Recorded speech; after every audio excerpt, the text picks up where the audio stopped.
జనాలను జరపమ్మా, పైసలు కోసం స్కానర్ పట్టుకొని నించున్నాడా? ఏం దందా చేస్తున్నావా కూడా? ఇది ఒక్క నిమిషమా. రామరామ్ అందరికి చూసిరు కదా వీడియో. సో 1000 రూపాయలు ఇస్తే గానీ అమ్మవారికి బోనం సమర్పించనియారంట. ఇది ఎక్కడ అంటే భువనగిరిలో ఎల్లమ్మ టెంపుల్ లా. ఇవాళ నేను వెళ్ళిన. సో 1000 రూపాయలు ఇస్తే గానీ ఆమె స్కానర్ పట్టుకొని ఆడ 2 గంటల నించున్నాం మేము లిటరల్లీ లైన్ లో. బోనాలు సమర్పించే వాళ్ళని అక్కడ బోనాలు సమర్పించి అక్కడ నుంచి జరగనిస్తలేదు, లైన్ ని ముంగటికి జరగనిస్తలేదు.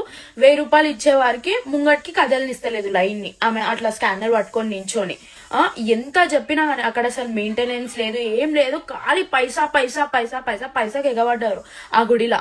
అంటే అది గుడియా లేకపోతే అక్కడ ఉన్న మనుషులు ఆడ దందా చేస్తారో నాకు అర్థమైతలేదు. అరే మన గుడిలా ఇజ్జత్లు మనమే తీసుకుంటున్నాం బై, మన హిందువుల ఇజ్జత్లు మనమే తీసుకుంటున్నాం. ఏంది ఇది? గుడియా లేకపోతే వ్యాపారం చేస్తున్నాడా? నాకు అర్థమైతలేదు.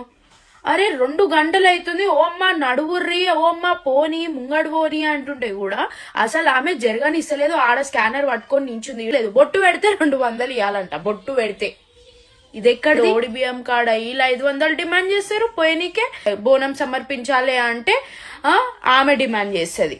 ఆమె అయితే ఏకంగా లైన్ నే కదలనిస్తలేదు. మళ్ళీ ఈడ గుడి మెయింటెనెన్స్ ఉందంటావా? ఖాళీ పైసలు దబ్బుట్లనే ఉంది. ఈడ వాలంటీర్స్ లేరు, ఎవరు లేరు. మరి మీ గుళ్ళ బోనం సమర్పించాలి అంటే 1000 రూపాయలు